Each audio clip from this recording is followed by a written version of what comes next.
Hey, this is Brian again, and I'd like to ask you to do a favor. We can't do this work without people like you, so if you can, please like, share, subscribe, tell your friends about Bring Back the Porch.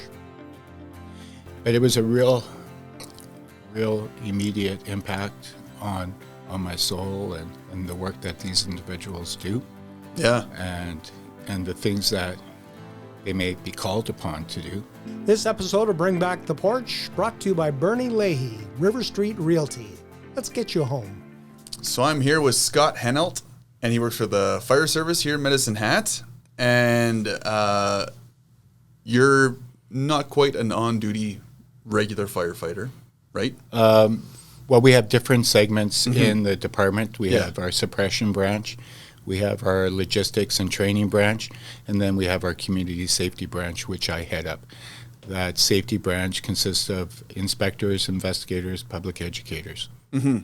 And how long have you been in the fire service? September of last year was 35 years, so 35 and counting. 35 and counting? Almost 35 and a half. Okay, so if we go back, what made you decide to become a firefighter? Well, as a young kid, I mean, it's probably, you hear it from a lot of young kids, things that they want to do when they grow up. Yeah. Couple of the things I've always thought about, even as a teenager, was, I thought firefighting or police work would be something I'd be interested in.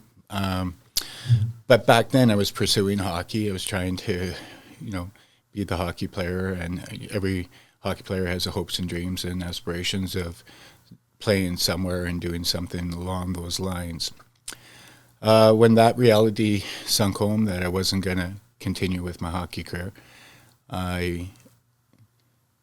in junior, I did play 1 year of college hockey, took some courses at the Medicine College, and in that summer, I was trying to figure out what I was going to do, where I was going to go. I had some offers from Nate to go play hockey up there, so I was looking at some curriculum that I would be interested in. And funny enough, fire department job posting came open in the Medicine newspaper. I looked at it, thought about it, applied, and rest is history. Yeah, I was fortunate enough to be selected on that position. There was 5 of us hired at that time, and we were all given letters as to what position in order that we would be hired in, and mine was the second overall, so I just had to wait till that opportunity, that time came. So there was some months that I needed to kind of fill, so I was able to find a job at the hospital, working in laundry, so I did that for about 10 months until my start date within the fire department. Oh, wow. Yeah. And do you remember going back, do you remember your first call? I remember, I do. I remember being in September 25th, 1990 was my start date. I remember sitting around, well, not sitting, but following the members on their daily chores, when right in front of the fire station on Maple Avenue, the old station one, a little old lady crossing the street got hit by a car. And I got to see firsthand, within the hour of my first shift, the firefighters work and try and save this elderly lady that was struck. And I remember that vividly. That must just blow your mind the first time you see it. I think you expect, you expect the bell, you expect get all your gear on, get in the truck as fast as you can, not that to be your first call. That was the very first call. I mean, I was still going through orientation for that day. I didn't have equipment. I had a pair of coveralls that they gave me. I didn't have boots. I didn't have anything. I just had a pair of runners that I walked in the fire station with, and a pair of coveralls that they put me in, and So, but unfortunately, that individual did not make it, but it was a real immediate impact on my soul and the work that these individuals do. Yeah. And the things that they may be called upon to do.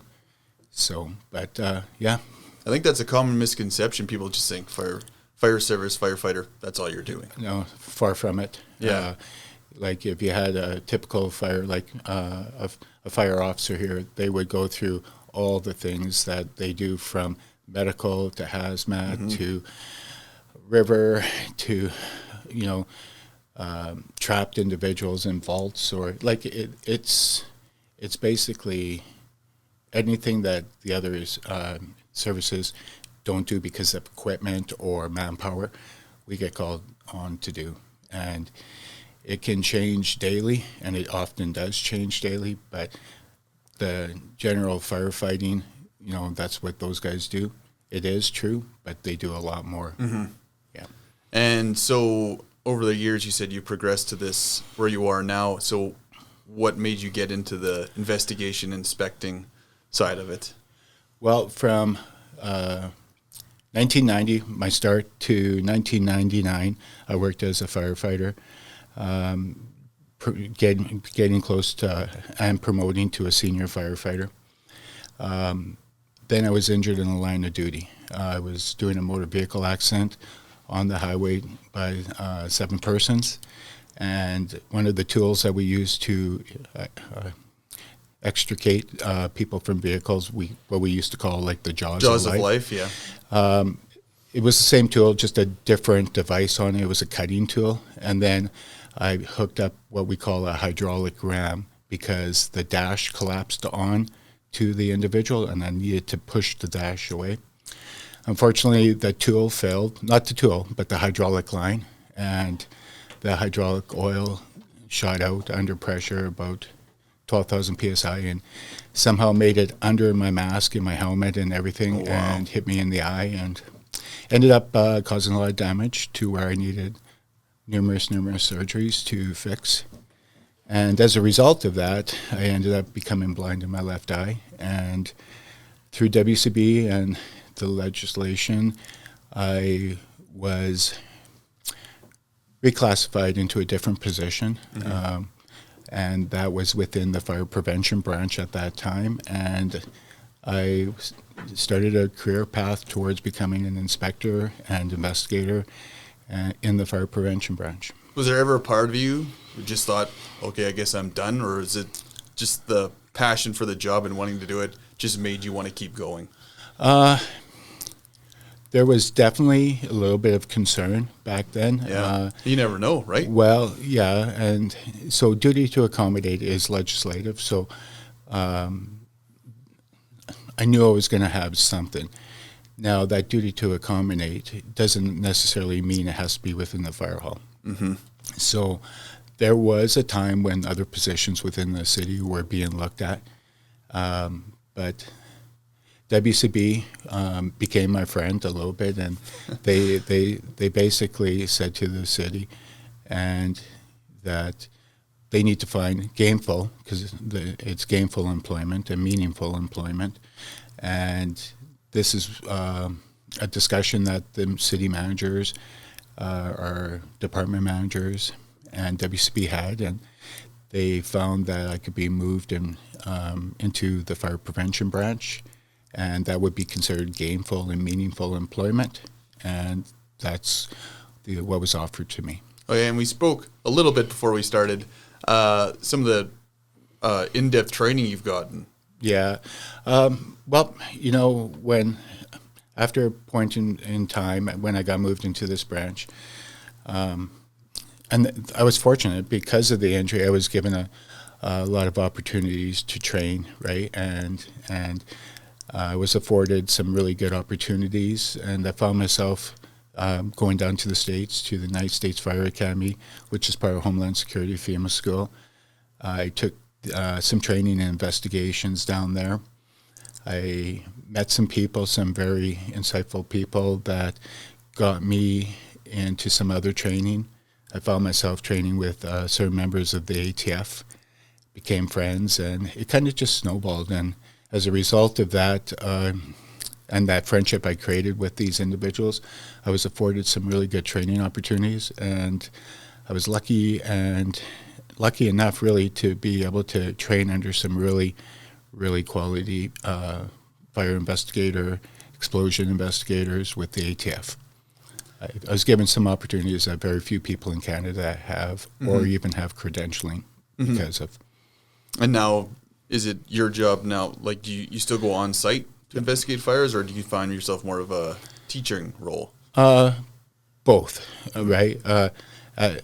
As fire marshal and I guess the lead chief investigator, I still take an active role just because we're required to in the city as per our contract. And there's 4 investigators, myself included, and we each take a week of on-call per month.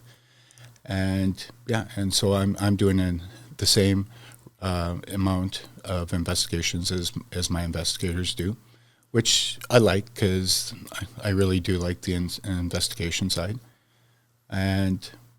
But do I teach? Yes, we can get into that here in a sec.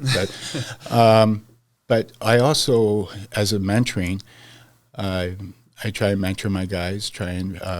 As their boss, I review all their files. I sign them off. So I'm always part of their investigation, whether I'm on scene with them or not, because I have to review and sign off. But in terms of teaching, I do teach. I teach quite a bit. I'm part of what's called FIA, which is the Fire Investigators Association of Alberta. It's an organization dedicated to teaching and training investigators in the province. I'm past president of that organization and still a current board member. And we do about 2, possibly 3 major training events throughout the calendar year.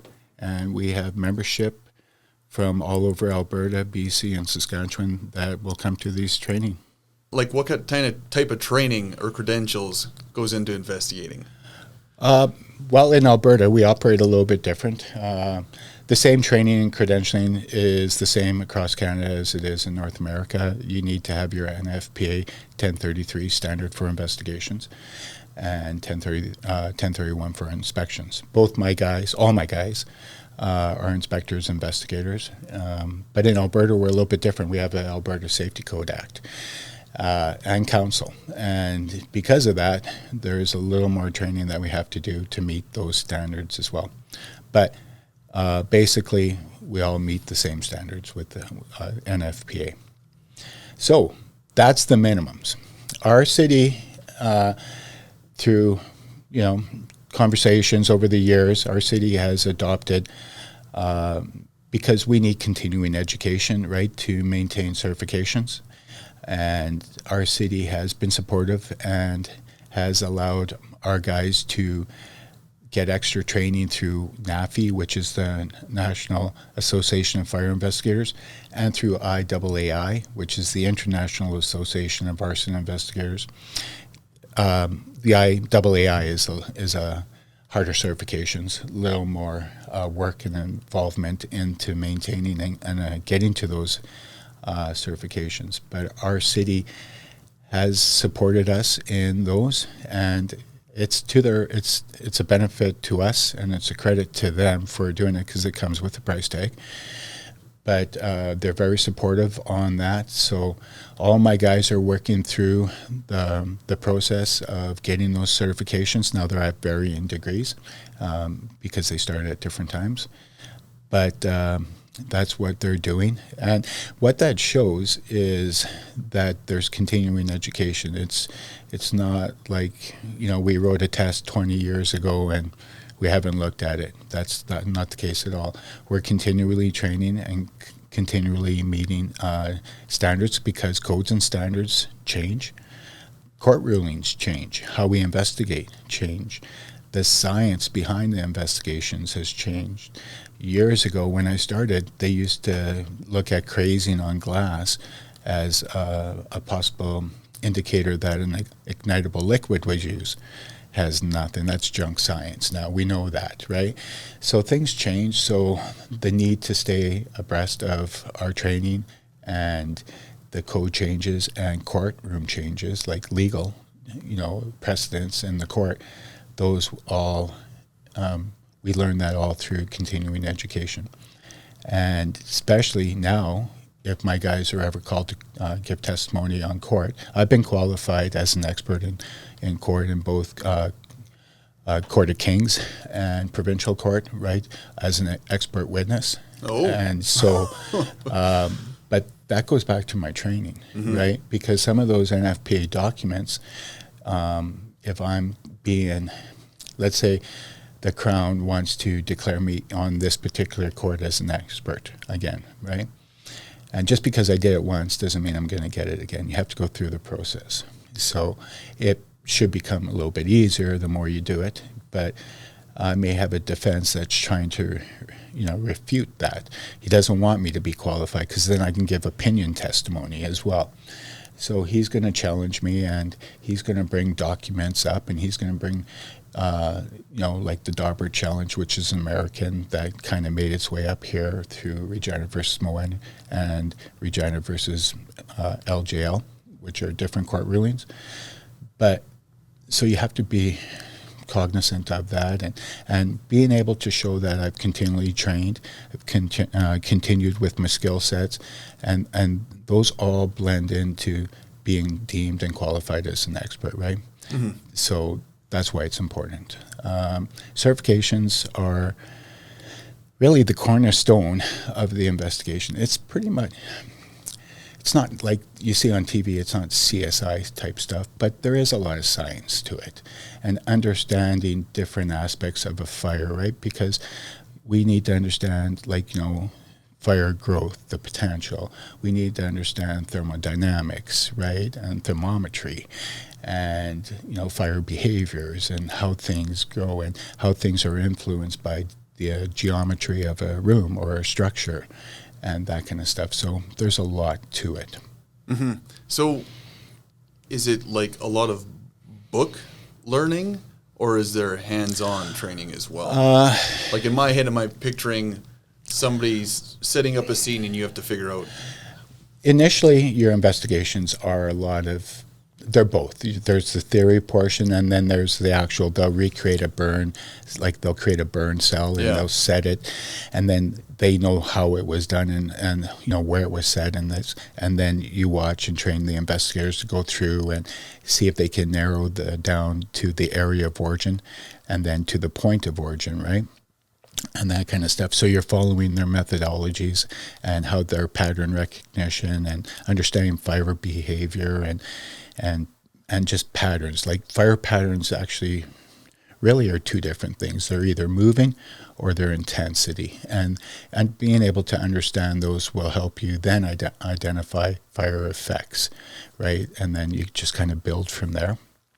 But once you start getting a little bit more advanced, it becomes, unfortunately, a little bit more book work, and you become more of a book geek, right? But because especially when you get into thermodynamics and thermometry, they're being able to understand, formulas and how to calculate, Boyle's law and Ohm's law and all these different types of things. They help you with your investigation and determining different coefficients and different things, right, that will assist you in the ultimate goal of understanding where the fire started and what events came together. And where do you take the training? Oh, well, again, we have a Fire Investigators Association of Alberta, which is FIA. We classify as FIA. It is Chapter 38 of the International Association of Arson Investigators. Now, that's a board that does a lot of training throughout the province. 2 to 3 times a year, they will put on different courses, bring in experts, and from people from all over Alberta, BC, Saskatchewan, even the Yukon. And we actually, our last training, we had a couple Americans come up as well, and they can go and get that training. They get certification through the International Association of Arson Investigators, and because we're a chapter of it. And it's a really good organization. I spent 20 years on that board. I was past president. I still teach quite a bit for that, as well as others. And that's one place they can go with it. Other places, every year the International has a training convention, like an annual conference. They call it the International Training Conference. And typically varies in different locations, predominantly in the United States, unfortunately. But that is our governing body in terms of certifications. So, and like I said earlier, our city and my management team have been very supportive, and they understand the need for us to maintain certifications and continually train. Now, we don't get to go all the time, right, like that. We have to be mindful of dollars and this kind of stuff, but we do maintain certification. When you walk in, what do you look for? Well, there's a couple things. Or is that too broad? It is, but it isn't, right? Like, because some people will look at a big fire scene and go, "Oh my God, how do you ever do an investigation on that size of a building?" Fire reacts and behaves usually very similar, and it starts small, it grows, and seeks certain things. It needs fuel, it needs oxygen, and it needs the heat to sustain the combustion process. So from that perspective, it reacts in the same. Now, building features, design, how we, in a residential, how we furnish that building, what's the building materials, right, for the building. All those can play and often do impact how a fire grows and progress. In all reality, how firefighters attack a fire can impact on what evidence is left for the investigator to look at and try and make a determination about. So there's a lot of things. But when we come up to a scene, typically, what we're normally doing when we first come up is we're looking at the overall scene. Are there people in the crowd? It's that kind of stuff. Like, you want to take mental notes of, maybe the way the wind is blowing, this kind of stuff, because it can all impact patterns. It's not even like a day later. We're lucky. We're lucky in our city because we have on-call investigators. Not every city has, but we have on-call investigators, and our platoons that go out to suppress the fires, our firefighters, they know that we're there, and there's a whole lot they got to do and be responsible for. But for the most part, they call us in pretty quick. So often we will get there while they're still on. Well, they always are on scene, but they're still engaged, maybe firefighting or controlling some hot spots and that kind of stuff. So we're there. We get a really good breakdown from them on what their observations were and what actions they took, because that can dictate patterns and things that we look for in determination.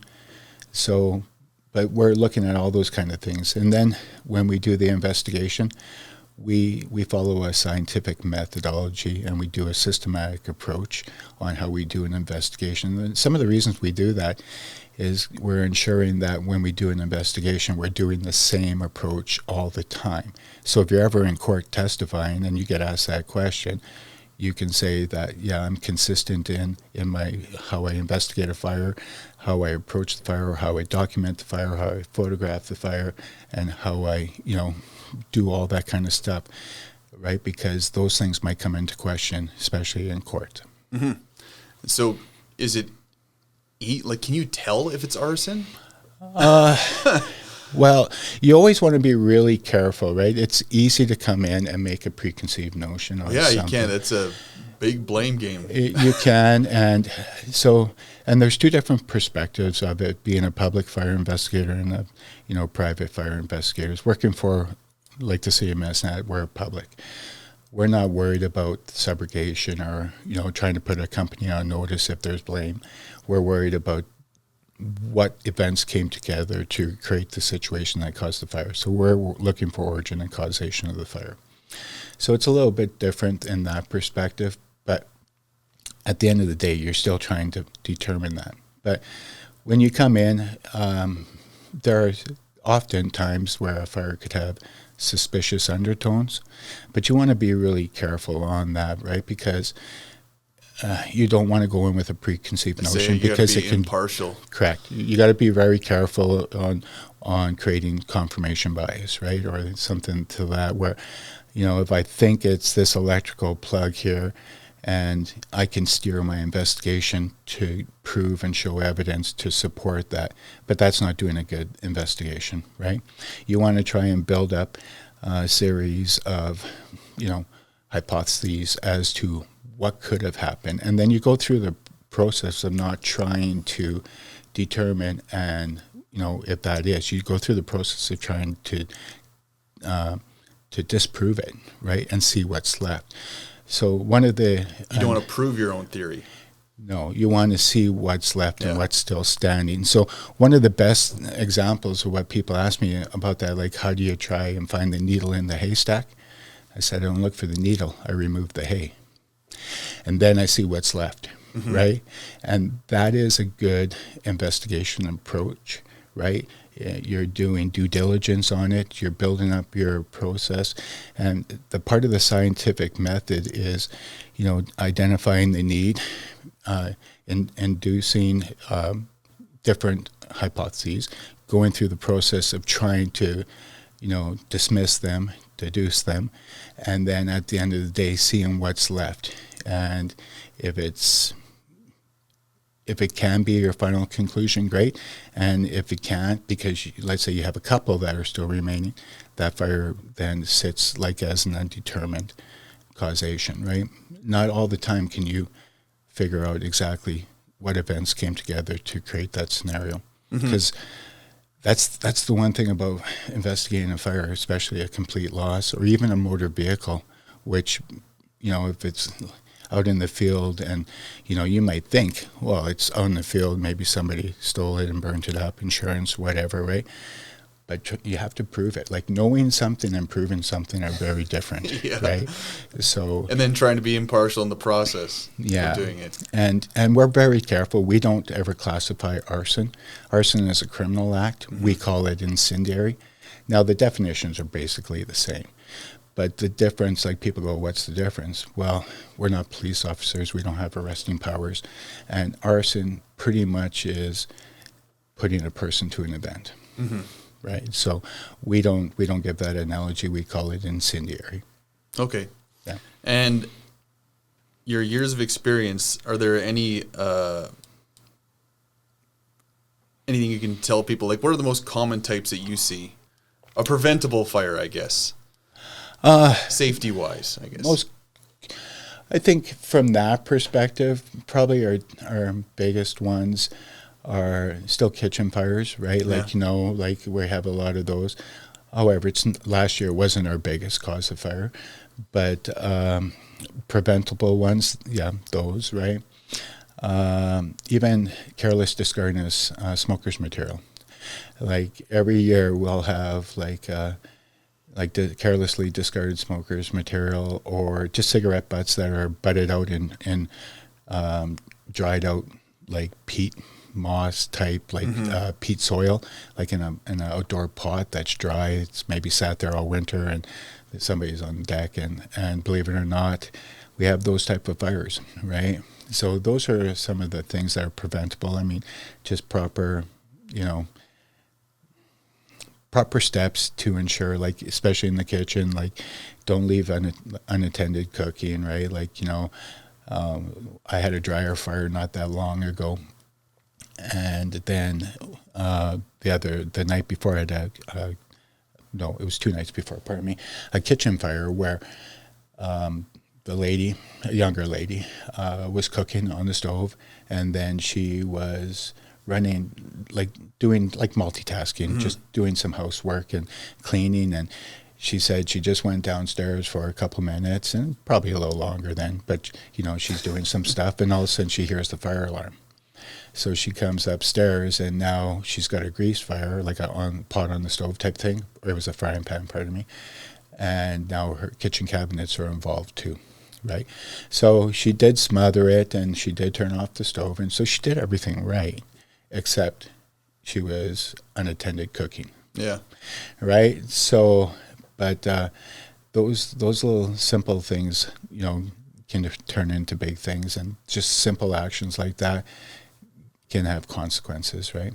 So, and like I said, careless discarding of smoker's material, I can't believe how many fires we have that way. Yeah. But last year, our biggest causation of fires was arson last year. Oh, wow. Was determined incendiary arson, right? Jeez. Unfortunately, we we do have a whole lot of issues with, and the city's working hard, but we still have some issues with homelessness and encampments. Yeah. And we have a lot of outdoor fires, and which has a lot of people in this community concerned and that kind of stuff, right? But that is something that in the last year that kind of overpaced some of our more common ones, such as kitchen fires. And do you, like you said, we have on-call investigators? We do. We have a person on call 24/7. Mm-hmm. So right? do you work a regular shift work like everybody else? Correct. You do? We all work straight days, but then we're on call through that day and through that evening for a week, and then the rotation changes and it'll go to another investigator. Okay. Yeah. Well, Scott, I appreciate your time. It was actually really fascinating. And I you're appreciate welcome. the work that you do here. Thank you. I appreciate it. And thanks for coming to the porch. Not a problem.